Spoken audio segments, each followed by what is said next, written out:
আজকে দ্বাদশী তিথি। দ্বাদশী এবং একাদশী তিথি একটা মহান তিথি। যদিও শুদ্ধ কৃষ্ণ ভক্তের কাছে প্রত্যেকটা দিন প্রত্যেকটা মুহূর্তেরই সমান গুরুত্ব, কিন্তু বিশেষভাবে একাদশী, দ্বাদশী, ঝুলন পূর্ণিমা, গৌর পূর্ণিমা, জন্মাষ্টমী ব্রত, রামনবমী, এগুলো ভক্তদের কাছে অত্যন্ত সমাদৃত এবং সমাদৃত সহকারে এই তিথিগুলি পালন করিয়া থাকেন। তাই আমরা ঝুলন পূর্ণিমা উপলক্ষে আজকের দ্বিতীয় রজনীতে আমরা সবাই একই সঙ্গে একই ছাদের নিচে বসেছি।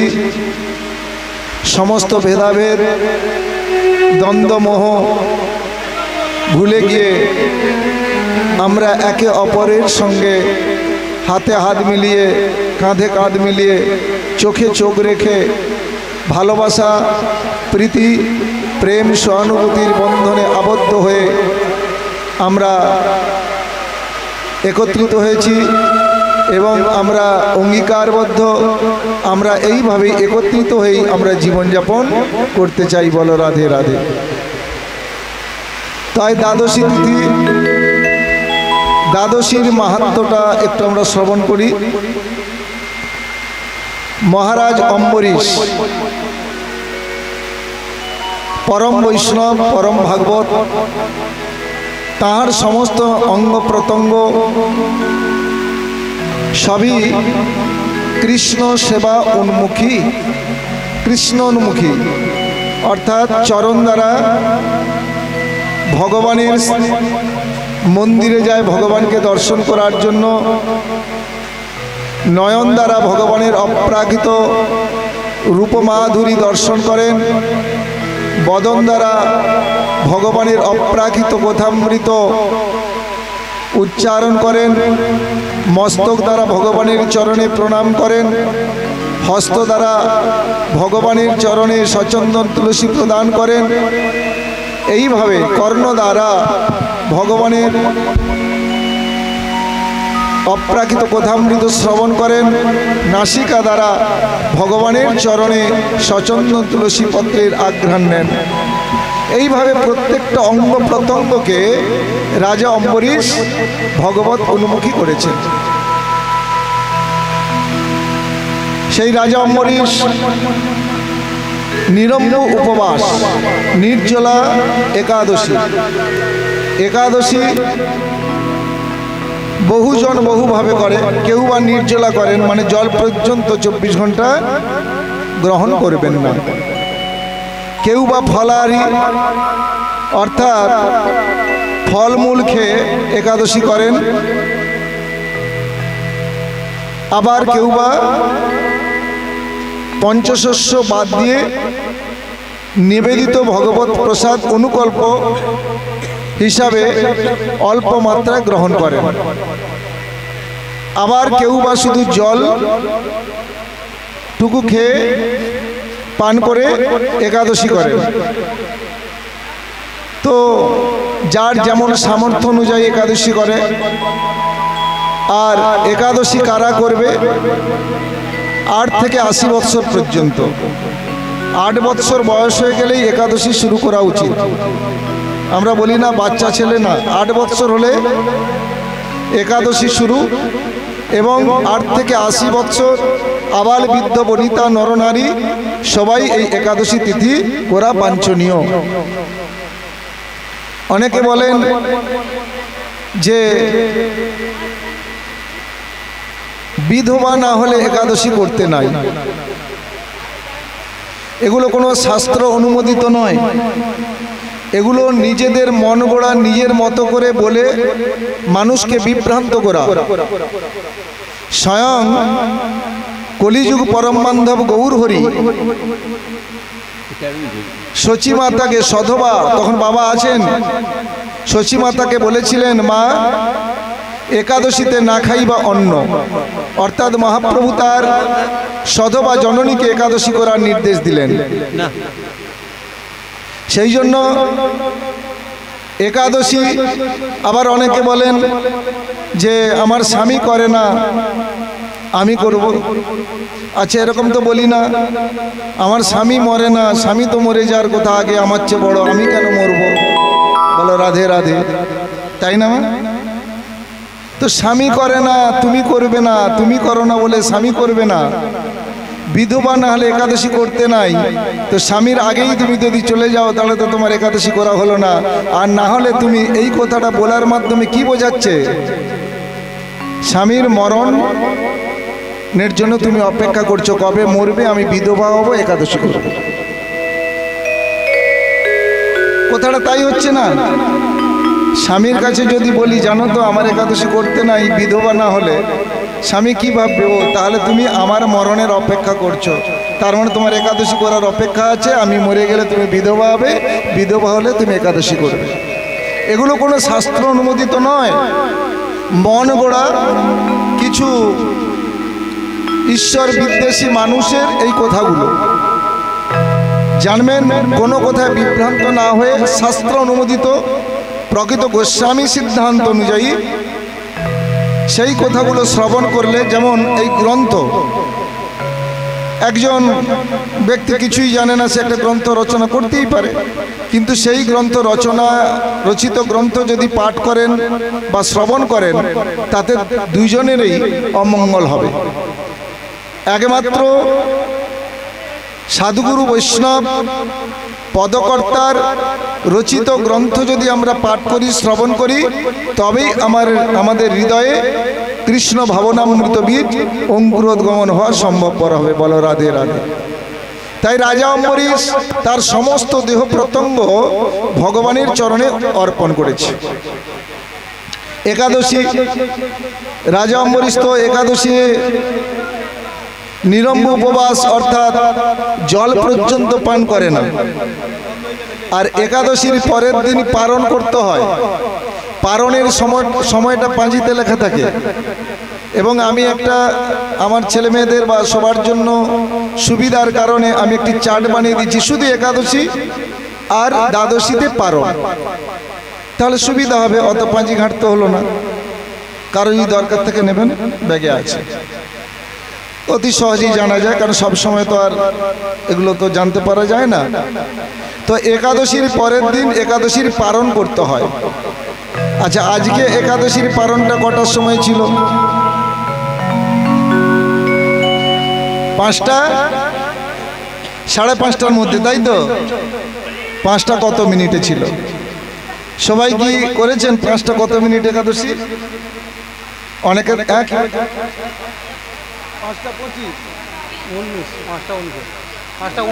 5:19। তো আমার কিন্তু হয় না, ভাগবত আসনে বসে আমি কিন্তু সত্য কথাটা বলি। কেন হয় না? আমি রানিংয়ে ছিলাম। বলো রাধে রাধে। উঠেছি আমি 5টার আগে, তা আমি সেই মুহূর্তে কিছু না কিছু পেয়ে একাদশী দ্বাদশীর পালন করতেই পারতাম, কিন্তু ভগবানকে না দিয়ে কি পেতে পারি? তাই প্রভুকে বলেছি আমি রানিংয়ে আছি তোমার সেবায়, আমার 2.5 থেকে 3 ঘন্টা সেবা করতে লাগে, তাই আমি রানিংয়ে আছি প্রভু, তোমাকে দিয়েই আমি পাবো। জয় রাধে রাধে রাধে রাধে। আর অনেকে বলেন না বাবা একটু মহাপ্রসাদ আছে দেবেন, এগুলো হচ্ছে ফইমাগিরি এবং এগুলো হচ্ছে সুবিধাবাজি। তার মানে ঘুম থেকে উঠলো, একাদশীর পারণ 9টা 9:30টার মধ্যে, যতটার মধ্যে থাকুক না কেন, সেই শুকনো মহাপ্রসাদ একটু দিয়ে একাদশী করেন, দ্বাদশীর পালন করিল না। মহাপ্রসাদ দরকার নেই, এগুলো যারা কিছু করে না তাদের জন্য। কিন্তু ভগবানের নিবেদিত প্রসাদ ভগবানকে নিবেদন করে সেই প্রসাদ পাবেন, ভগবান পাবেন। আমি দ্বাদশী পালন কি করে করতে পারি?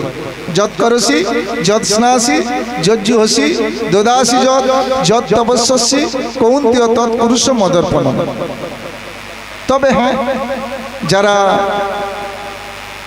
3টে 3:30 উঠে পড়েন এমন তো ভক্তরা আছে, শুধু আমার মতো কথা বলবো না, 3টের সময় উঠে পড়েছেন 5:19 পালন করার জন্য, তেনাদের চরণে কোটি কোটি প্রণাম। আমি পারি না, এটা স্বীকার করা উচিত, মিথ্যে কথা বলা উচিত নয়।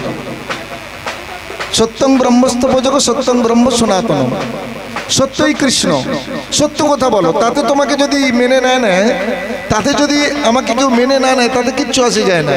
মেনেতে নেবো ভগবান, কেননা আমি সত্যকে আশ্রয় করেছি। যদি মিথ্যে বলতাম যে মা আমি 5টা 19-এর মধ্যেই পালন করেছি, তাহলে মিথ্যে মানে আমি ভগবানকে ত্যাগ করলাম। স্বামী বিবেকানন্দ বলেছেন, কলিযুগে সত্যই হচ্ছে ধর্ম। আর রামকৃষ্ণ পরমহংসদেব বললেন, কলিযুগে সত্যই হচ্ছে ভগবান, সত্য ছাড়া আর কিছু নাই। আর মা সারদা দেবী সেটা বললেন, যিনি সত্যকে আশ্রয় করে আছেন জানবেন তিনি ভগবানের কোলে বসে আছেন। বলো রাধে রাধে রাধে রাধে। যিনি সত্যকে আশ্রয় করে আছেন জানবেন তিনি ভগবানের কোলে বসে আছেন। সত্যকে ত্যাগ করা মানে তুমি ভগবানকে ত্যাগ করলে। তাই যত কঠিন কথাই হোক সত্য বলো। পারি না সত্য বললে 7 গুণ মাপ, কিন্তু মিথ্যার আশ্রয় নিলে তুমি ভগবানকে ত্যাগ করছো। তাই রাজা অম্বরীশ দ্বাদশী পালন করবেন, একাদশীতে নিরম্ব উপবাস অর্থাৎ জল পর্যন্ত গ্রহণ করেন না। এমন সময় দুর্বাসা মুনি সপার্ষদ শিষ্য সহ রাজা অম্বরীশের রাজসভায় এসে উপস্থিত। রাজা অম্বরীশ দুর্বাসা মুনি এবং সশিষ্যকে উত্তম আসনে বসার অনুরোধ করলেন এবং পাদ্যার্ঘ পুষ্পঞ্জলি পূর্বক স্তব স্তুতি অন্তে মহারাজ অম্বরীশ দুর্বাসা মুনি সহ শিষ্যবৃন্দকে বললেন, দ্বাদশীর পারণ আপনারা করুন প্রসাদ মুখে দিয়ে। তদুত্তরে দুর্বাসা মুনি বললেন, মহারাজ শোনো, দ্বাদশীর পালন তো করবো, কিন্তু আমার এখনো স্নান আহ্নিকাদি হয় না। ক্ষণকাল অপেক্ষা করো, আমি স্নান করে এসে তারপরে দ্বাদশীর পালন করব। গঙ্গা স্নানে চলে গেলেন। এদিকে দ্বাদশীর পালনের সময় চলে যায়। রাজা অম্বরীশ কি করেন? এক হচ্ছে দুর্বাসা মুনি তার সেবা না দিয়ে, অতিথি সেবা না দিয়ে কি করে নিজে মুখে দেয়। আর এদিকে দ্বাদশীর সময় পালনের সময় বয়ে যায়। এখন উভয় সংকট কোন দিকে যায়? তখন সেখানে আরও সাধুগুরু বৈষ্ণব ছিল, সবার কাছে জিজ্ঞাসা করলেন যে আমি এখন কি করি? উভয় সংকট। যদি দুর্বাসা মুনির জন্য অপেক্ষা করি তাহলে দ্বাদশীর পালন বয়ে যাবে, আর পালনের সময় যদি পালন না করো একাদশীর ফল নিষ্ফল হবে। তো আমি এখন কি করি? তখন বললেন, শোনো, জল 1 গণ্ডূষ জল এবং তুলসী পত্র তুমি মুখে দিয়ে দ্বাদশীর পালন করো, তাহলে তোমার কিছু খাদ্য খাবারও হলো না, মুনিবরেরও সম্মান রক্ষা হলো, আর দ্বাদশীও রক্ষা হলো। বলো রাধে রাধে। দুর্বাসা মুনি এইভাবে রাজা অম্বরীশ 1 গণ্ডূষ গঙ্গা জল এবং তুলসী পত্র মাত্র মুখে দিলেন। আগো মাতাতে কি পেট ভরে? নিশ্চয়ই না, লালসার জন্য নয়। কিছুক্ষণ পরে দুর্বাসা মুনি গঙ্গা স্নান করে রাজ দরবারে উপস্থিত হলেন। ত্রিকালজ্ঞ ত্রিকালদর্শী দুর্বাসা মুনি, তাকে বলতে হবে না। দুর্বাসা মুনি বললেন, হে রাজ অম্বরীশ, তুমি আমার জন্য অপেক্ষা না করে তুমি দ্বাদশীর পালন করেছো, তুমি অপরাধ করেছো, পাপ করেছো, তুমি আমাকে অপমান করেছো, অবজ্ঞা করেছো, তাই তোমাকে শাস্তি পেতে হবে। মুনিরা তো প্রচন্ড ক্রোধী। দুর্বাসা মুনি করলেন কি? নিজের জটা ছিঁড়ে মাটির মধ্যে নিক্ষেপিত করলেন। যেই না নিক্ষেপিত করলেন, তা থেকে একটা বিভৎস রাক্ষসীর সৃষ্টি হলো। সেই রাক্ষসী মা যদি এখানে দাঁড়িয়ে যায় না, আমরা সবাই সঙ্গে সঙ্গে দাঁড়িয়ে পড়ি। সেই রাক্ষসী তখন রাক্ষসীকে কি বললেন? যে রাজা অম্বরীশকে এখনই তুমি হত্যা করো, বধ করো। রাজা অম্বরীশ কিন্তু নির্ভয়, আমরা হলে ছুটে পালাতাম। রাজা অম্বরীশ নির্ভয়ে দাঁড়িয়ে আছেন, কোনো ভয় নেই। কেন না, নির্ভর করে যেই নির্ভয়ে থাকে সেই ভগবানের উপর নির্ভর। মারতে হলে মারবে, বাঁচাতে হলে বাঁচাবে, কোনো ভয় ডর নেই। কিন্তু ভক্ত নিন্দা তো ভগবান সহিবারে না রে, ভক্তের কষ্ট ভগবান দেখতে পারেন। তাই তিনি সুদর্শন রূপী হয়ে সেখানে এলেন। সুদর্শন রূপী হয়ে এসে সেই কীর্তিদা নামক সেই যে রাক্ষসী, সেই রাক্ষসীকে খণ্ড খণ্ড করে মাটির সঙ্গে মিশিয়ে দিলেন। আমার ভক্তের প্রতি যে করে কুদর্শন, আমি তাহার কাছে পাঠাই আমার সুদর্শন। খণ্ড খণ্ড করে মাটির মধ্যে মিশিয়ে দিল। রাজা অম্বরীশ ভয় পেল। তারপরে সেই সুদর্শন চক্র সেই রাক্ষসীকে বধ করে তখন কার পালা? এবারে এক একজনের পালা তো নাকি, এইবার যিনি সৃষ্টি করেছিলেন তেনারি পালা। সেই সুদর্শন তখন দুর্বাসা মুনির দিকে ধাবিত হলেন, দুর্বাসা মুনিকে হত্যা করবে। তখন দুর্বাসা মুনি প্রাণের ভয়ে ছুটেছেন। দেখুন, রাক্ষসীর ভয়ে কিন্তু ভক্ত যায় না, কিন্তু সুদর্শনের ভয়ে দুর্বাসা মুনি ছুটেছে। ছুটতে ছুটতে ছুটতে ছুটতে ছুটতে ছুটতে ব্রহ্মলোকে উপস্থিত হলেন।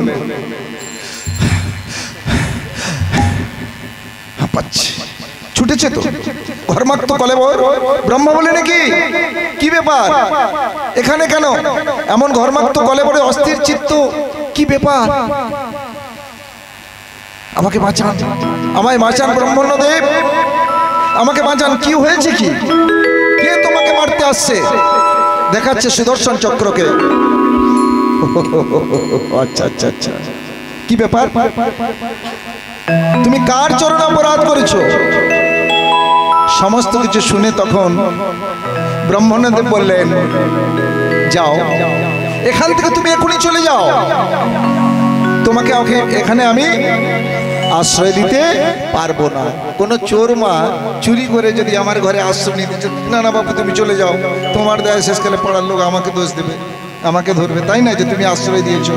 তাই ব্রহ্মা ভয়ে ভীত হয়ে বলছে, যাও যাও যাও, তোমাকে এক মুহূর্তে এখানে ঠাঁই দেওয়া যাবে না, আমি আশ্রয় দিতে পারবো না, তুমি এখান থেকে চলে যাও। ওখান থেকে ছুটতে ছুটতে ছুটতে ছুটতে শিবলোকে গেলেন। ভগবান শিব শঙ্কর সবকিছু জেনে বললেন, না না না না না না না, আমার এখানে আশ্রয় দিতে পারবো না, তুমি এখান থেকে চলে যাও। আবার ছুটতে ছুটতে ছুটতে ছুটতে স্বয়ং সাক্ষাৎ বিষ্ণুর কাছে গেলেন। কি হয়েছে এমন তুমি ঘর্মাক্ত কলেবরে অস্থির চিত্ত কেন? বিষ্ণু সব শুনে বললেন, আমি তোমাকে রক্ষা করতে পারবো না, আমি তোমাকে আশ্রয় দিতে পারবো না। তুমি যার চরণে অপরাধী সেই তোমাকে ক্ষমা করতে পারে। যাও তুমি রাজা অম্বরীশের চরণে ধরে ক্ষমা প্রার্থী হও। বলো রাধে রাধে। ভগবানও পারছে না, তাই বলছে, যে মে ভক্ত জনা পার্থ ন মে ভক্তস্য তেজনা মদ ভক্ত নাঞ্চ যে ভক্তস্তে মে ভক্ত তোমামতা। যে আমার ভক্ত সে প্রকৃত ভক্ত নয়। কে বলছেন? ভগবান গীতাতে। যে মে ভক্ত পার্থ, হে অর্জুন, যে আমার ভক্ত সে প্রকৃত ভক্ত নয়, যে আমার ভক্তের ভক্ত সেই প্রকৃত ভক্ত। শ্রী গুরু প্রেমানন্দ নিতাই গৌর হরি বল হরি বল। তাই অনেকে গুরুকরণ করেন, ভক্ত তো দূরের কথা, গুরুকরণ করেন, গুরুদেবের সঙ্গে আর কোনো সম্পর্ক নাই, কিন্তু ঘন্টা বাজিয়ে ভগবানের সেবা করে। প্রশ্নটা আমার নয়, উত্তরটাও আমার নয়। গীতা কি বললেন? যে দিন রাত পুজো করছেন, দিন রাত পুজো করছেন, ঘন্টা বাজাচ্ছেন, খুব সুন্দরভাবে বিগ্রহ করেছেন, ঠাকুর করেছেন, সাধুর সেবা দিচ্ছেন, অনেক কিছু করছেন। সাধারণের চোখে আপনি বড় ভক্তা বা ভক্ত, কিন্তু গুরুদেবের নাম ধরে জল খান। বলো রাধে রাধে। ভক্ত তো দূরের কথা, বলে গুরু ছাড়ি গোবিন্দ ভজে সে পাপী নরকে মজে। যতই গোবিন্দ গোবিন্দ করো, গোপাল গোপাল করো, মহাপ্রভু বলো, তোমার দিকে তাকিয়েও দেখবে না। ভগবানের কথা, যে আমার ভক্তের ভক্ত, তাই ভক্তকে সম্মান করলে ভগবান সম্মানিত হয়। বিষ্ণুর কাছ থেকে ছুটতে ছুটতে ছুটতে ছুটতে যেখান থেকে গিয়েছিল সেখানে হাজির। কার কাছে? স্বয়ং রাজা অম্বরীশের কাছে। রাজা অম্বরীশের চরণ দুটি ধরবেন। রাজা একি একি একি মুনিবর একি কি বলছেন? আমার মহারাজ, আমায় ক্ষমা করে দিন, আপনার চরণে আমি অপরাধ করেছি, অপরাধী, আমায় ক্ষমা করে দিন। দেখুন, আমি হলে কি বলতাম, আমরা হলে কি বলতাম? কি কেমন হলো? বেশ তো, আমাকে চর মারা, এবার কেমন হলো? জুতাটা কেমন দিলে? এই কথা বলতাম তো। রাজা অম্বরীশ ভক্তের স্বভাব দেখুন, ভগবানের স্বভাব, ভক্ত নিন্দা সহিতে না পারা। ভক্তের স্বভাব ভক্তের অপরাধ ক্ষমা করে দেওয়া। বলো রাধে রাধে রাধে। তাই এখানে রাজা অম্বরীশ বলছেন, না না না না না, হে মুনিবর, আপনি আমার প্রণম্য, আপনি তো কিছু অপরাধ করেন না, অপরাধী তো আমি। দেখুন, যে অপরাধী করেনি সে বলছে অপরাধী আমি।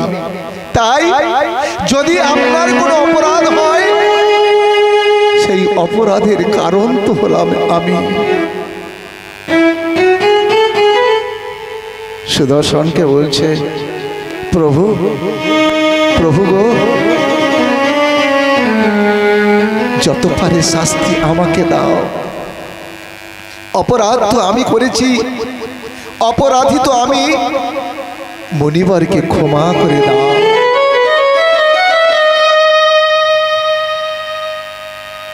এই হলো ভক্ত। তিলকমালা ঝোলা নিয়ে ঘোরাঘুরি করলে ভক্ত নয়। ক্ষমা গুণ বড় গুণ, ক্ষমা বীরত্ব হতে, ক্ষমার অবতার হরি শ্রেষ্ঠ জগতে। মহাপ্রভু কি শিক্ষা দিলেন সেটা জানতে হবে। মহাপ্রভু বললেন, যত পারে ক্ষমা করে যাও, ক্ষমা করে দাও। শুদ্ধ কৃষ্ণ ভক্তের কোনো ক্রোধ থাকবে না, তার কোনো অভিমান থাকবে না, তার কোনো লজ্জা থাকবে না, সে কাউকে নিন্দা করবে না, কারো প্রতি সে দেশ করবে না। কিন্তু আমি দু চোখ ভরে দেখেছি, আমার মতো তিলকমালা করে সাধারণ মানুষকে আমরা নিন্দে করি, করি না করি না করি না। তাদেরই মুখে মুখ দেওয়া যাবে না, তাদের মুখের দিকে তাকানো যাবে না। সাধারণ মানুষ কিন্তু ভালোবাসা পাওয়া যাবে। রাস্তায় পড়ে গেছেন, তাকে যদি বৈষ্ণবটা, যে মানে আমার মতো বৈষ্ণব, এই ও মরুক, পড়ে মরুক, চল, তিন চারটে মাতার নেশাখোর, তাকে বলুন, সে তুলে নিয়ে ধুয়ে মুছে ঘরে পৌঁছে দেবে। বলো রাধে রাধে। তাই ভক্ত তার অন্তর থেকে প্রেম থাকবে, সেই প্রেম নিবেদন করবে প্রত্যেক জীবকে। কাকে নিন্দে করবেন? দেখুন, আমার বাড়ির মৃদঙ্গটা একটু টান কমে গিয়েছিল, নতুন মৃদঙ্গ। তাকে বললাম যে ঠিক ঠিক তো সাউন্ড আসছে না। পরশুর দিন সে ভোরবেলায় এসেছে। আমি তো মৃদঙ্গ পৌঁছে দেওয়ার পরে যথারীতি তাকে মুছে গঙ্গা জল দিয়ে অভিষেক করলাম, আরতি করলাম। তারপর সেই মৃদঙ্গ নিয়ে আমার গোপাল ঘরে রাখলাম। তো বেটা এলো, সামনে বসতে দিলাম, মৃদঙ্গটা বাহির করে দিলাম। ও বেটাতে একেবারে দু পা দিয়ে, এক পা বুকের মধ্যে দিয়ে, এক পা নিচে রেখে টান দিচ্ছে। বলো রাধে রাধে। তাহলে আমিও ওইভাবেই করবো তো নাকি? উনি যখন, ও যখন করেছে, তাহলে আমিও করবো। ওর দোষ নেই, কিন্তু আমার দোষ আছে। বলছে যে কোনো জিনিস অনুসরণ করো, নট অনুকরণ। বসলেন, আপনি যদি সেইভাবে বসতে চান অপরাধ। গুরুদেব আপনাকে কিভাবে বসতে বলেছেন সেটা শুনুন। গুরুদেব কি খাচ্ছেন সেটা বড় কথা নয়, তিনি লৌহখণ্ডকে হজম করতে পারে, তিনি সারা রাত্রি নিশি জাগরণ করতে পারে, তিনি অনাহারে থাকতে পারেন, সেটা অনুকরণ, সে অনুকরণ করবেন না, নট অনুকরণ, অনুসরণ। গুরুদেব কি বললেন সেটা শুনবেন। তাই মৃদঙ্গওয়ালা বুকে পা দিল কি মাথায় পা দিল সেটা আমরা দেখতে যাব না, তার জন্য 7 গুণ মাপ। তা বলে কি আমি ওইভাবে পা দিয়ে টান দিতে থাকবো? আমার যদি পাটা কিছু লেগেই যায় সেটার জন্য ক্ষমা প্রার্থী হতে হয়। বলো রাধে রাধে। তাই অনুসরণ করুন, নট অনুকরণ। আমরা করি কি, অনেক শিষ্যরা করেন কি, গুরুদেব যখন এটা করছে আমি করি, গুরুদেব যখন এটা খায় তাহলে গুরুদেব যে এটা খায় তুলনা দেয়, বলে না না এটা খেতে নেই। বলে গুরুদেব যে খায়, আমি তো দেখেছি বাবা খায়। আরে বাবা খেতে পারে, বাবা লৌহখণ্ড খেতে পারে, আগুন খেতে পারে জল মনে করে, তুমি কি পারবে? গণতন্ত্রের নামে সুযোগ সুবিধাগুলিকে ভোগ করবে আর অসুবিধাগুলিকে ত্যাগ করবে, তা তো হতে পারে না। গুরুদেব যেটা করে তুমি করছো তো, তাহলে গুরুদেব যেটা কঠিন কাজ করে সেটাও তুমি করে দেখাও। বলো রাধে রাধে। তাই জানবেন, সাধুগুরু যেটা বলে সেটা শুনবেন, নিজের থেকে কিছু করতে যাবেন না, তাতে কোনো ফল হবে না।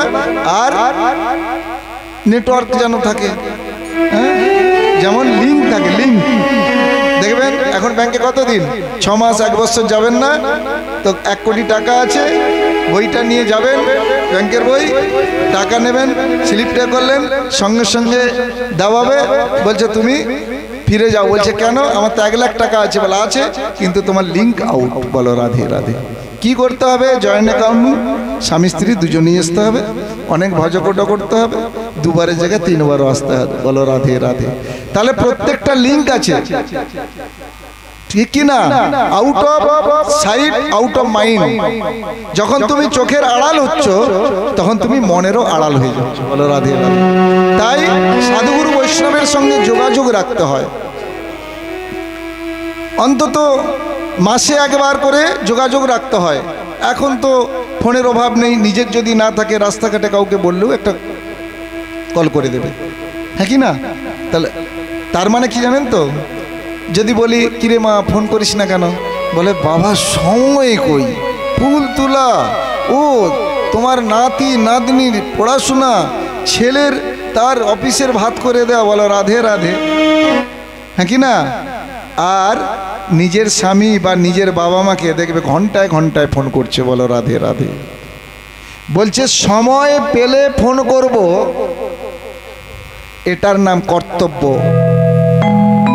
আর সময় বাহির করে আমি ফোন করব, এর নাম হচ্ছে ভালোবাসা। বলো রাধে রাধে।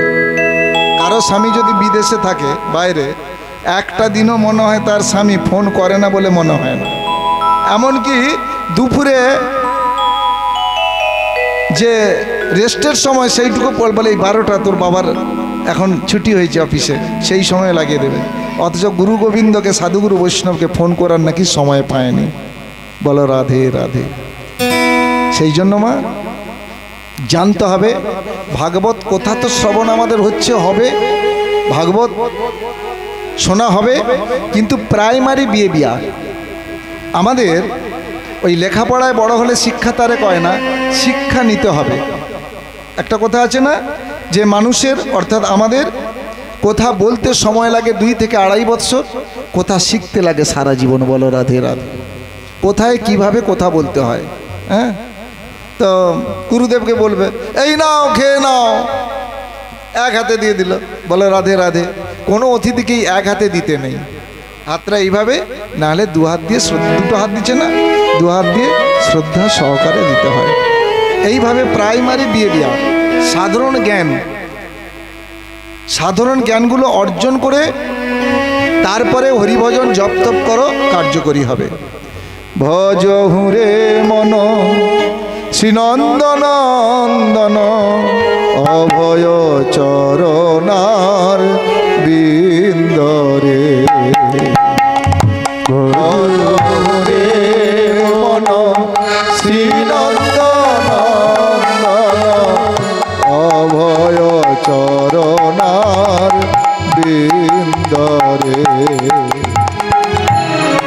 ভজ হুরে মন শ্রীনন্দন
রে ভব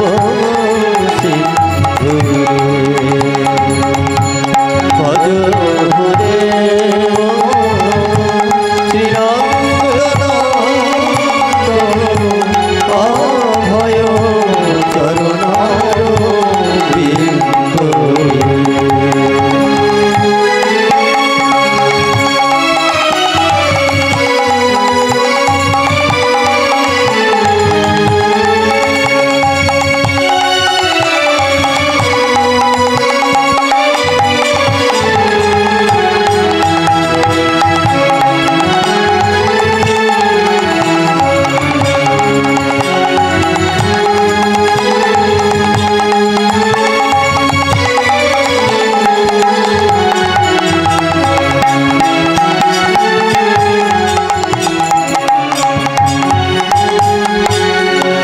ধন যৌবন পুত্র পরিজন কি আছে পর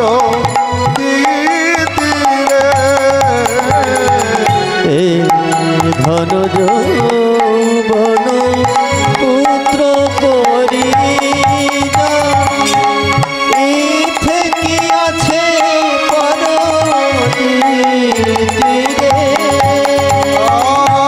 কমলা দল জল জীবন টলমল জল জল জীবন টলমল কমলা দল জল জীবন টলমল জল জল জীবন টলমল ভজহু হরিপদ নীতিরে কমল জল জল জীবন টলমল পদ হরিপদ নীতিরে ভজ রে শ্রীরঙ্গ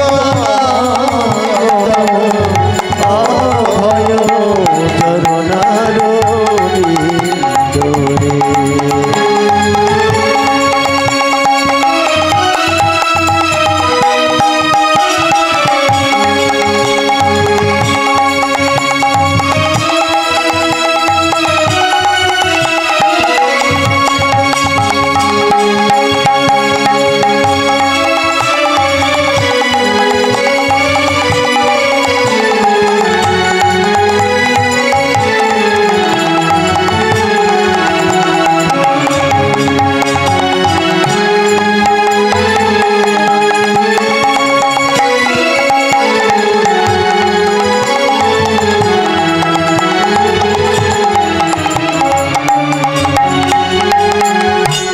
শ্রবণ কীর্তন স্মরণ বন্ধন পাদ সেবন দাসরে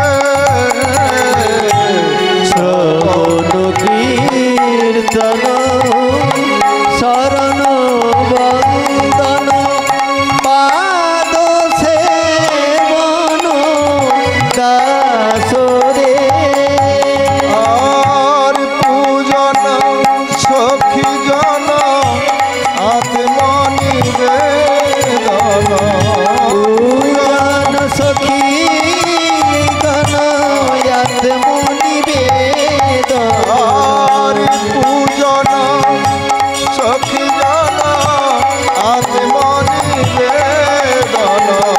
পূজন সখী গণ আত্মনিবেদন গোবিন্দ দাসয় বিলাসরে ভজ রে হরি বল হরি বল হরি বল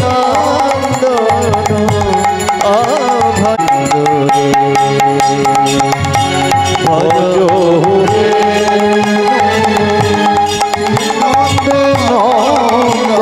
নন্দন ভয়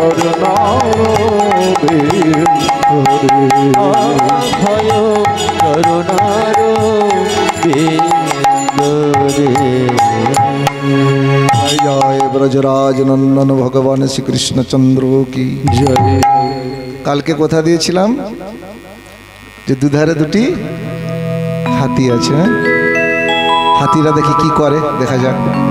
শুনে যেন কি একটা আছে না, হ্যাঁ, ফুল আছে কেন বলতো?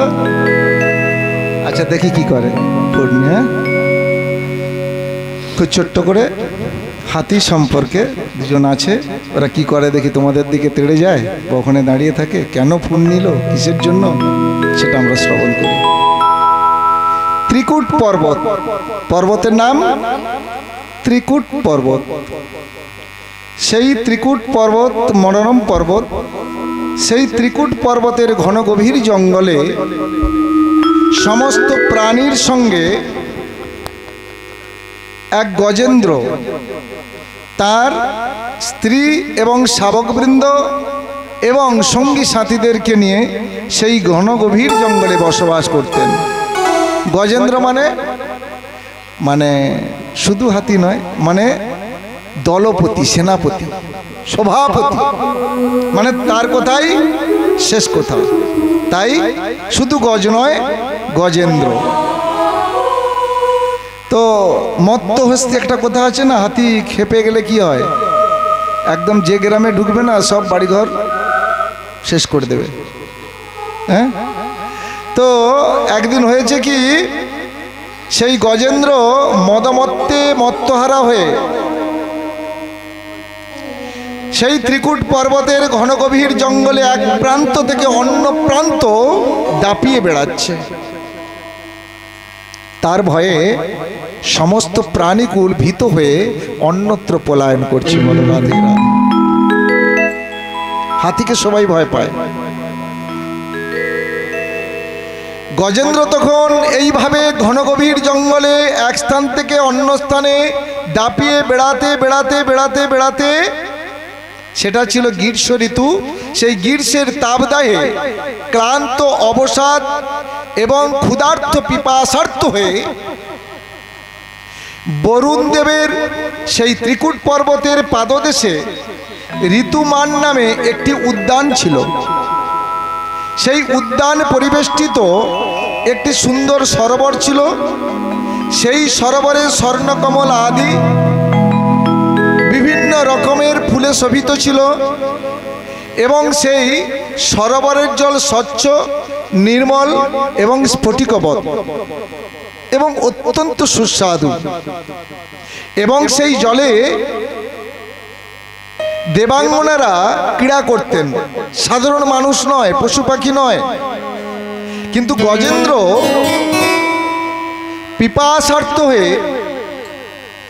পিপাসার্থ হয়ে সেই সরোবরের মধ্যে ঋতুমান উদ্যানে পরিবেষ্টিত সরোবরের মধ্যে সমস্ত শাবক এবং স্ত্রী হস্তি এবং সঙ্গী সাথীদের নিয়ে সেই সরোবরের সম্মুখে উপস্থিত হয়ে গজেন্দ্র করলেন কি, সেই সরোবরের মধ্যে নেমে পড়লেন। আহা, পদ্মের রেণুতে না সেই সরোবরের জল এত সুগন্ধ এবং নির্মল স্ফটিকবৎ। সেই নির্মল জল গজেন্দ্র নিজে খাচ্ছেন, পান করছেন এবং সেই জল দ্বারা নিজে স্নান করছেন। আর ভূমিতটে গজেন্দ্রের স্ত্রীবৃন্দ রয়েছে, সঙ্গী সাথী শাবকবৃন্দ রয়েছে। একটা গৃহস্থের যেমন কর্ম সমস্ত কি সদস্যদেরকে দেখভাল করা, তাই করছে কি, সেই জন সুরে করে সেই জন নিয়ে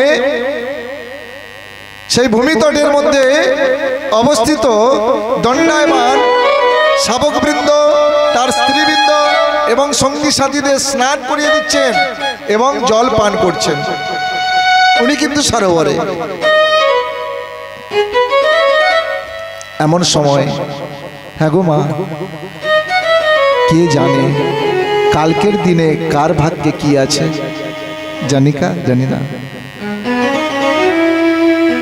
1 ঘন্টা পরে কার জীবনে কি ঘটবে সেটাও আমাদের সবার অজানা। সেই গজেন্দ্র মনের আনন্দে জল কেলি করছে, জল পান করছে, স্নান করছেন এবং সঙ্গী সাথীদের স্নান করিয়ে দিচ্ছেন। কে জানে তার জন্য কাল অপেক্ষা করছে। এমন সময় সেই জলের মধ্যে কালরূপী কুম্ভীর গজেন্দ্রের একটি পাকে আকর্ষণ করেছে, করে জলের দিকে টেনে টেনে নিয়ে যাচ্ছে। গজেন্দ্র ভাবলো সামান্য গ্রাহ, মানে কুমিরকে গ্রাহ বলা হয়, সামান্য কুমির আমার কি করিতে পারে,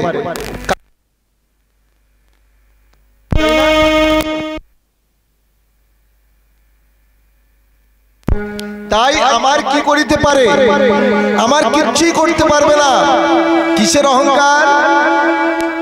তার শক্তির অহংকার, বলের অহংকার, আভিজাত্যে। সেই কালরূপী কুম্ভীর যে তার পাকে আকর্ষণ করেছে,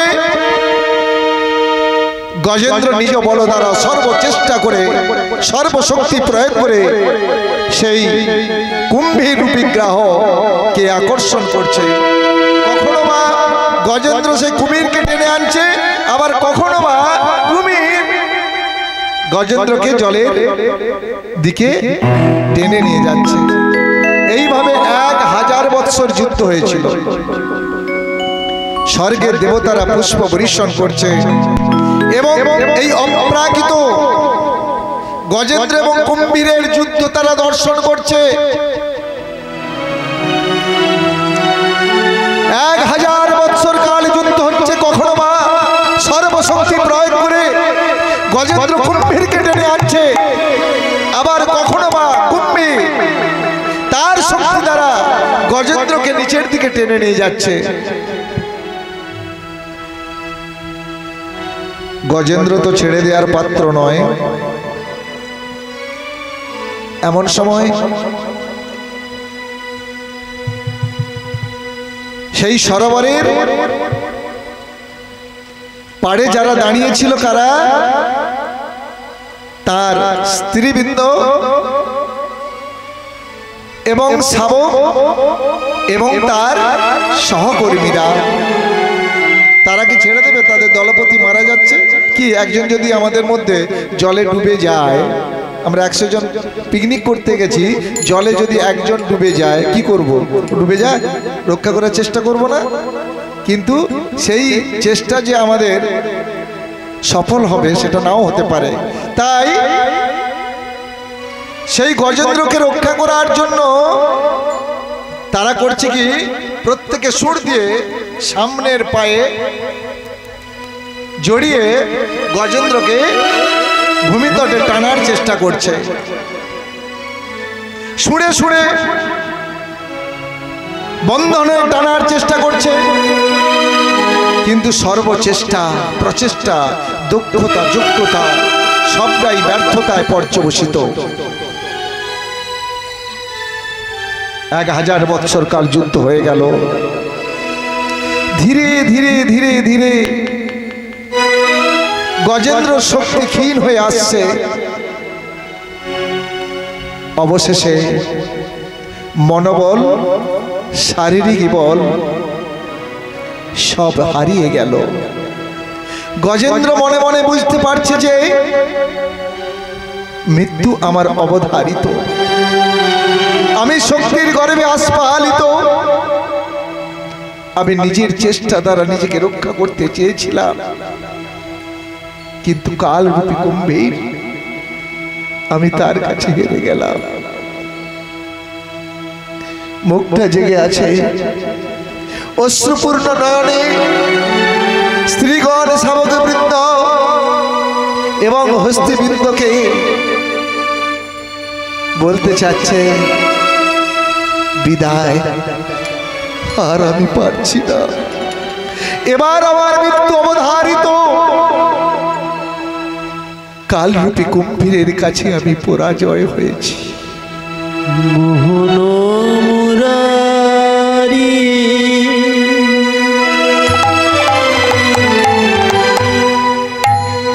হে গিরিধারী, মোহন মুরারি হে গিরিধারী,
কান্ডারি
হয়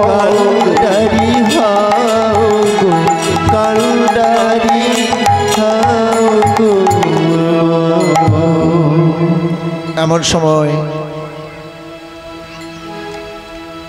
নিজ বল চেষ্টাপতি ভরসা ছাড়িয়া, প্রভু গো আমি তোমার উপর আছে আমি নির্ভর করিয়া। কখন এটা বলি মা? কখনো বলি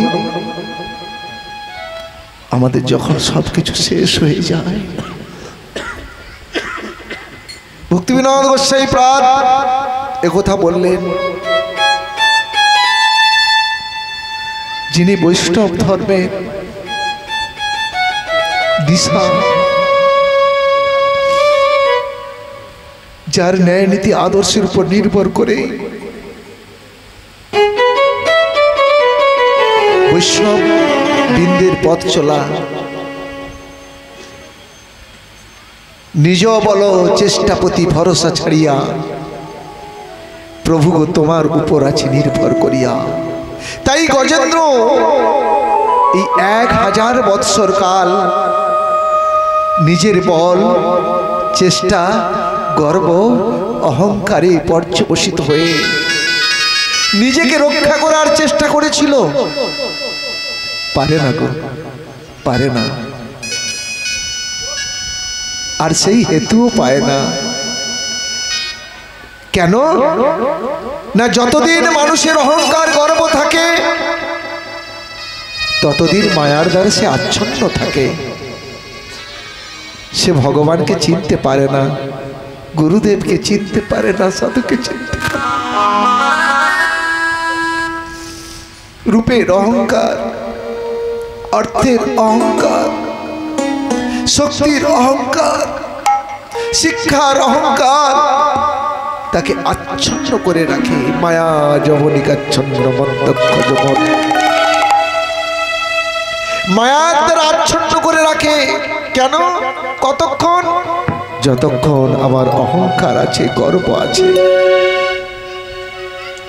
যতক্ষণ এই অহংকার গর্ব চূর্ণ হচ্ছে ততক্ষণ আমরা কিন্তু ভগবানের প্রতি শরণাপন্ন হই না।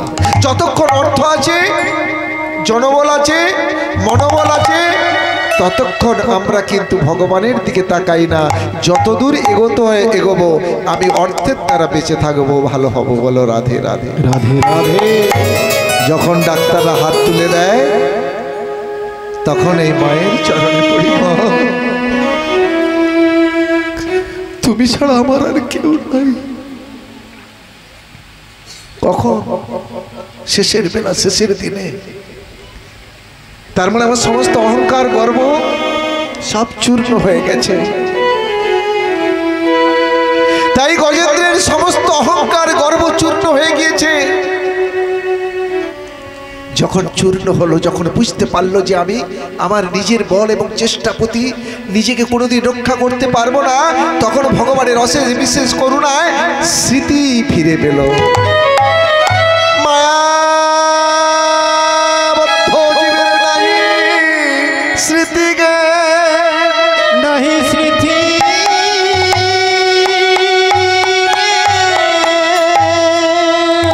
সেই হেতু ভগবান সৃষ্টি করিলেন বেদ পুরাণ। সৃষ্টি করিলেন বেদ পুরাণ। জীবের নাই স্মৃতি জ্ঞান। আমার কথা বলছি, স্মৃতি জ্ঞান নেই যে প্রকৃত আমার কর্তব্য কর্মটা কি, ডিউটি কি। But one thing is needful choice in that good part, যে একমাত্র আমার উদ্দেশ্য এই মনুষ্যদেহ প্রাপ্ত হয়ে ভগবত ভজন করা, সেটা ভুলে গেছি। কেন না, ওই রূপের অহংকার, শক্তির অহংকার, অর্থের অহংকার, শিক্ষার অহংকার, অহংকার ছিল গজেন্দ্র। যখন সব চূর্ণ হয়ে গেল, গজেন্দ্র তখন স্মৃতি ফিরে পেল। গজেন্দ্র কে ছিল? সাধারণ কোনো ছিল না। গজেন্দ্র ছিল সেই স্বর্গের হুহু নামক অপ্সরী, ছিল ওই কুম্ভীর। আর ইনি ছিলেন ইন্দ্রদ্যুম্ন রাজা, পাণ্ডব বংশের। পূর্ব স্মৃতি ফিরে পেল অহংকার চূর্ণ হওয়ার সঙ্গে সঙ্গে। সেই স্মৃতি ফিরে পেয়ে তখন বুঝতে পারল যে একমাত্র আমাকে রক্ষা করতে পারে আমার শ্রীহরি। একমাত্র আমার রক্ষাকর্তা আমাকে রক্ষা করতে পারে শ্রীহরি। তাই জানো মা, কথাগুলো জেনে রাখো মা, শুনে রাখো মা। এই সংসার সমুদ্রে না আমরা মাঝে মাঝে হাবুডুবু খাই। কখনো বা স্বামীকে নিয়ে, স্বামী কখনো বা স্ত্রীকে নিয়ে, কখনো বা ছেলে মেয়েকে নিয়ে। দেখুন চারিধারে একটা বিভৎস ব্যাপার। কেউ ব্যাঙ্গালোরে যাচ্ছে, কেউ ভেলোরে যাচ্ছে, কেউ নার্সিংহোমে ভর্তি আছে, কেউ হসপিটালে ভর্তি আছে। আরে নিজে না থাকতে পারো, আত্মীয় স্বজন বন্ধু বান্ধব কেউ না কেউ আছে। কেউ বা হঠাৎ করে মারা যাচ্ছে, এগুলো কি খুব সুখবর? নিশ্চয়ই না। এ থেকে উপায় বলছে, যখন তুমি সংসার সমুদ্রে হাবুডুবু খাবে, তোমার সামনে সবকিছু অন্ধকার, তুমি যখন বুঝতে পারছো এই বিপদ, এই সংসার সমুদ্রের থেকে আমার মুক্তির কোনো উপায় নাই, তখন তুমি ভগবানের শরণাপন্ন হও। হয় ভগবান তোমাকে সাঁতার কাটা শিখিয়ে দেবে, নয়তো বা তোমার হাতটা ধরে তোমায় ডাঙায় তুলে নেবে। বলো রাধে রাধে। হরে কৃষ্ণ হরে কৃষ্ণ কৃষ্ণ কৃষ্ণ হরে হরে, হরে রাম হরে রাম, রাম রাম হরে হরে। হরে কৃষ্ণ হরে কৃষ্ণ কৃষ্ণ কৃষ্ণ হরে হরে, হরে রাম হরে রাম, রাম রাম হরে হরে। হরে কৃষ্ণ হরে কৃষ্ণ কৃষ্ণ কৃষ্ণ হরে হরে, হরে রাম হরে রাম, রাম রাম হরে হরে, হরে কৃষ্ণ হরে কৃষ্ণ, উলুধ্বনি করুন, কৃষ্ণ কৃষ্ণ হরে হরে, হরে রাম হরে রাম, রাম রাম হরে হরে,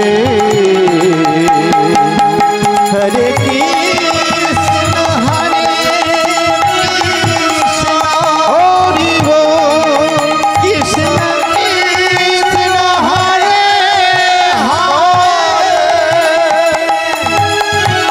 হরে রাম হরে রাম, রাম রাম হরে হরে, হরে কৃষ্ণ হরে কৃষ্ণ কৃষ্ণ কৃষ্ণ হরে হরে,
কি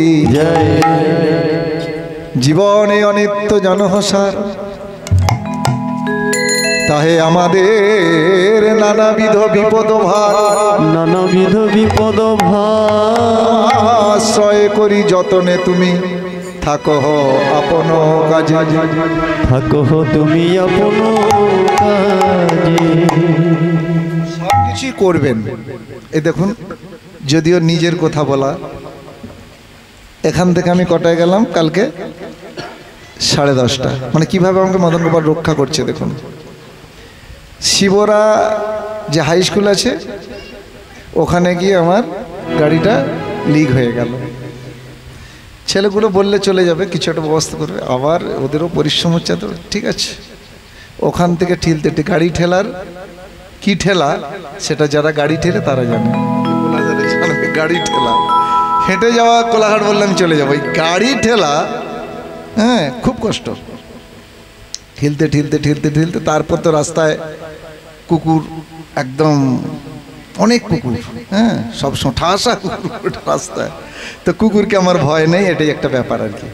আমার সঙ্গে করুণা ছিল, যাক ওরও ভয় ছিল নি, নাহলে ও যদি বাবা বাবা করে পিছনে জড়িয়ে ধরতো নি তা বিপদ ছিল। আমি জিজ্ঞাসা তোর কুকুরকে ভয় আছে নাকি?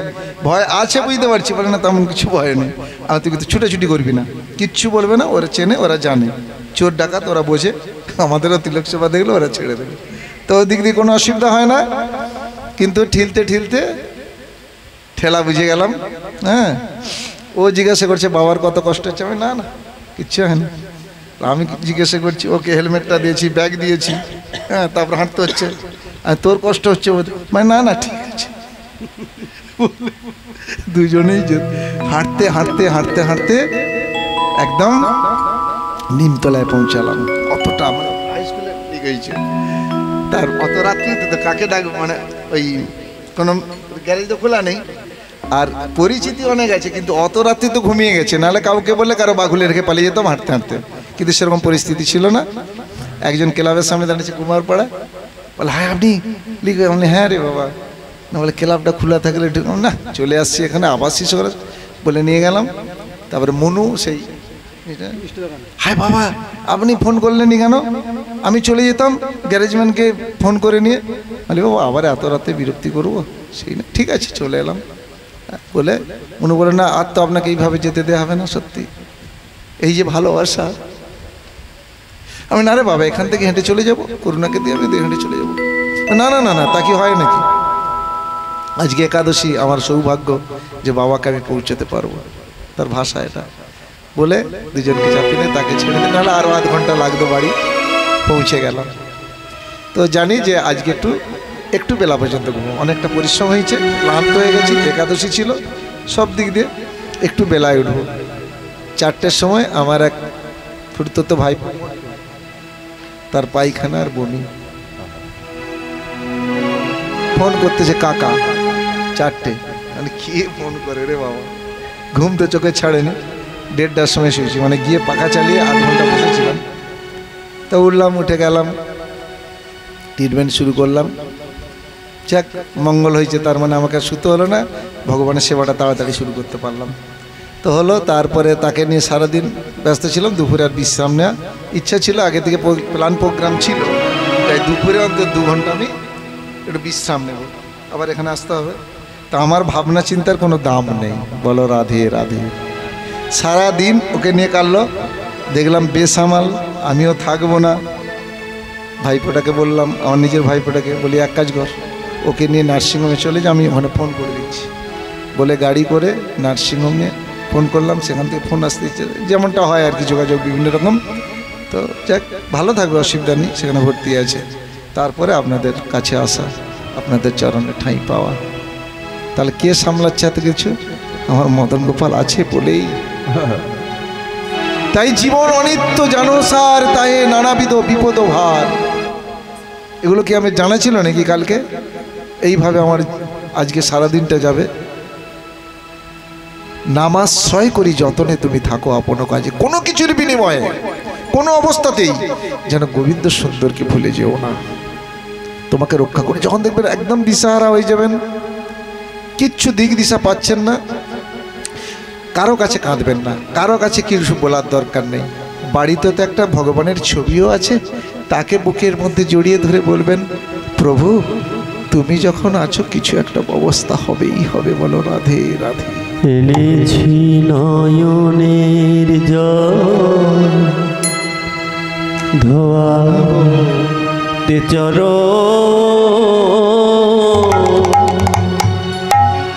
ভক্তি ফুল সাথে আরো প্রেম চন্দন। এনেছি নয়নের জল ধোয়াতে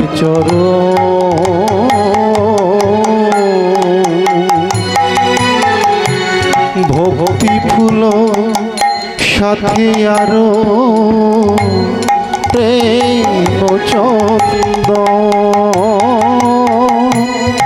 সাজিয়েছি ডালা তোমার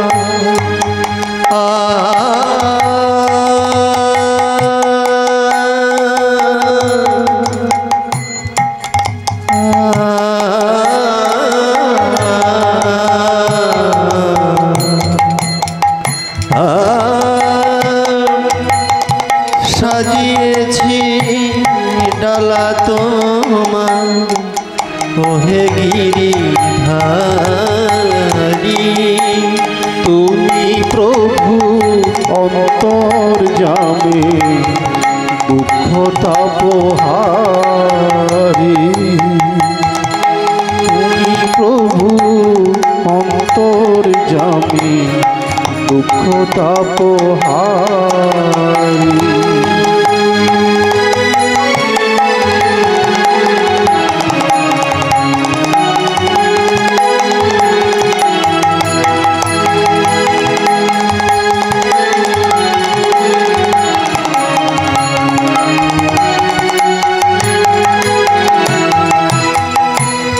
পশু পাখি মানব জাতি গায় তব নাম।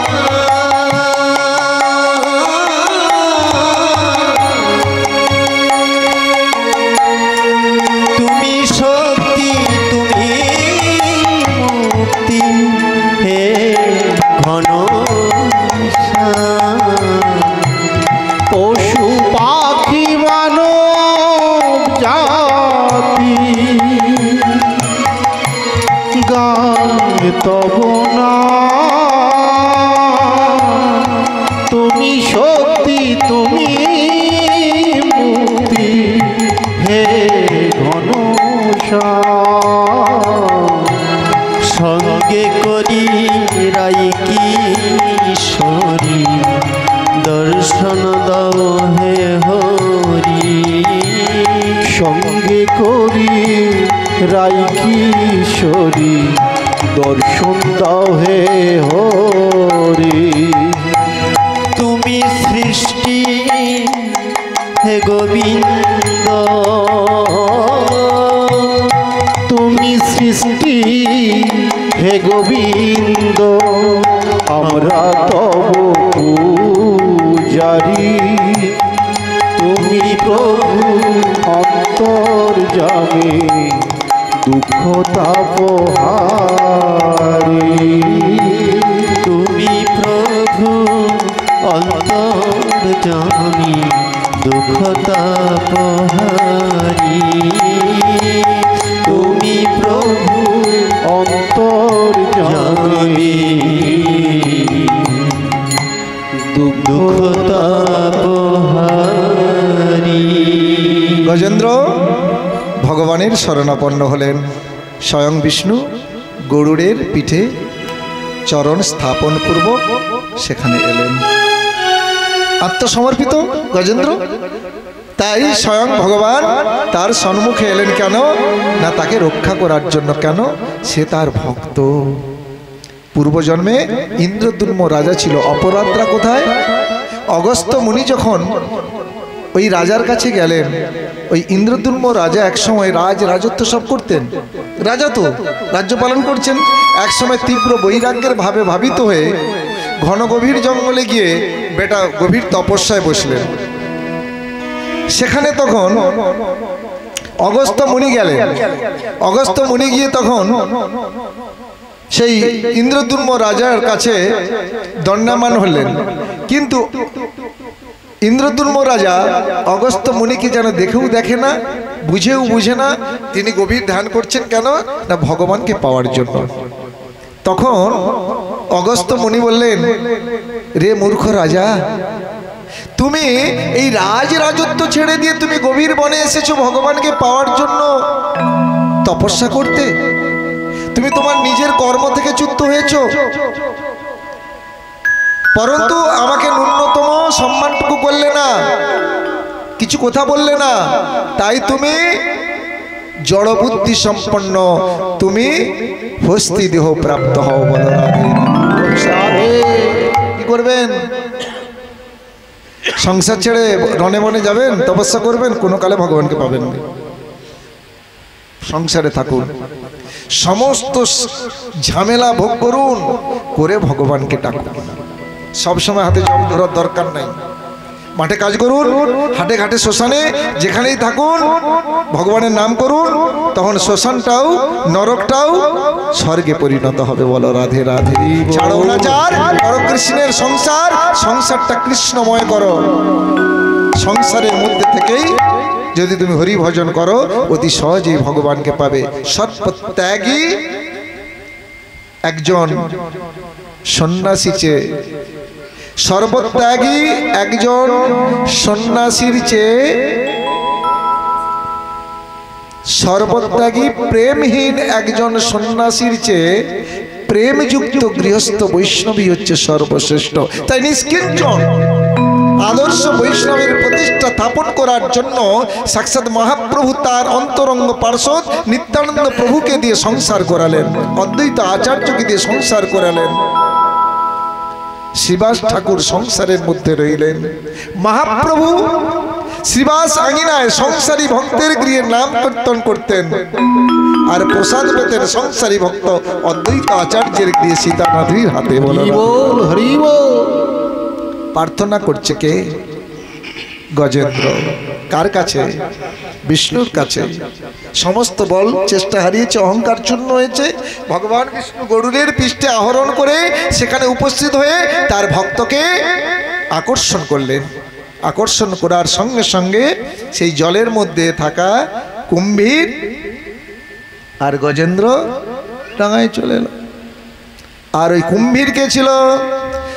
স্বর্গের হুহু নামক এক গন্ধর্ব ছিলেন। দেবলী ঋষির অভিশাপে কুম্ভীর দেহ প্রাপ্ত হলো। বলো রাধে রাধে। তখন করলেন কি? সুদর্শন চক্র দ্বারা। আর যখন ভগবান এলেন তখন গজেন্দ্র কি কিছু তো দিতে হয় না, তখন কষ্ট পাচ্ছে, নয়নাশ্রুতে ভেসে যাচ্ছে। প্রভু মনে মনে ভাবছি আমাকে তো সেই ভাষা দাও না, আমি তো পশুজনই প্রাপ্ত হয়েছি, পশুদেহ প্রাপ্ত হয়েছি, তোমাকে তো দেওয়ার মতো কিছু নেই। আজ আমি বড় নিঃস্ব রিক্ত, আমি তোমায় কি দেব? কিন্তু তোমাকে যে দর্শন করতে গেলে কিছু দিতে হয়। তোমার দেওয়া এই সরোবরে স্বর্ণ পদ্ম প্রস্ফুটিত হয়ে আছে, এই স্বর্ণ পদ্ম নিয়ে তখন গোবিন্দকে নিবেদন করছে। গোবিন্দ আমার যে কিছু নেই, আমি বড় নিঃস্ব, আমি তোমাকে এই স্বর্ণ পদ্ম আমার সুন্দর তুলে দিলাম, এটাই তুমি গ্রহণ করো। বিষ্ণুদেব এলেন, আকর্ষণ করে সেই সুদর্শন চক্র দ্বারা কুম্ভীরকে খণ্ড খণ্ড করলেন। কুম্ভীরের মুখ থেকে মুক্ত করে দিব্য দেহ প্রাপ্ত হয়ে বৈকুণ্ঠ প্রাপ্তি হলেন হস্তি। আর এও তো গন্ধর্ব ছিলেন, হু নামক গন্ধর্ব দেবল ঋষির অভিশাপে অভিশপ্ত কুম্ভীর দেহ প্রাপ্ত। ইনিকেও উদ্ধার করলেন, কুম্ভীর দেহ থেকে মুক্ত হয়ে স্বর্গগামী হলেন। তাই মা সাধুগুরুর কাছে গেলে রিক্ত হস্তে যেতে নাই। হয়তো বলবেন এ কথাগুলো বলি না কেন, হয়তো আমাকে প্রণামী দেওয়া, না না এখানে দিতে হবে না। যদি কিছু না থাকে যেমন গত করলে আমরা শ্রবণ করেছি কি, যে দান করলে তার দক্ষিণা দিতে হয়, দান দক্ষিণা রাজা হরিশ্চন্দ্র। তদ্রূপ ভগবত কথা শ্রবণ করলে তার দক্ষিণা দিতে হয়। ভগবানের কাছে গেলে ঋষ্য নিক্ত হাতে যেতে নেই, টাকা নেই, কিচ্ছু দরকার নেই মা, বনফুল তো আছে, একটা ফুল নিয়ে দাঁড়াবেন অন্তত কোনো বিগ্রহের কাছে, কোনো মন্দিরে মঠে গেলে, যে প্রভু আমার তো কিছু নেই, দেখো দেখো দেখো আমি না একটা বনফুল নিয়ে এসেছি, দিতেই পারেন। তাই আগামী করলো তৃতীয় যোজনী, সোমবার দিন ঝুলন, সোমবার দিন কিন্তু প্রত্যেকে মা আপনারা রাখি আনবেন গোবিন্দ সুন্দরকে পোড়ানোর জন্য। আর ছেলে মেয়েকে তো দণ্ডায় দুলিয়েছি, কি আনন্দ পেয়েছি, হাড়ে হাড়ে টের পাচ্ছি বয়সের সঙ্গে সঙ্গে। এবার একটু রাধা গোবিন্দকে দোলাই না, কেমন আনন্দটা হয় বলো, রাধে রাধে। হ্যাঁ, তাই হস্তি জনম থেকে গজেন্দ্র ওই যে শুঁড়ে ওটা পদ্ম ফুল, স্বর্ণ পদ্ম, ওইটা নিবেদন করেছিলেন।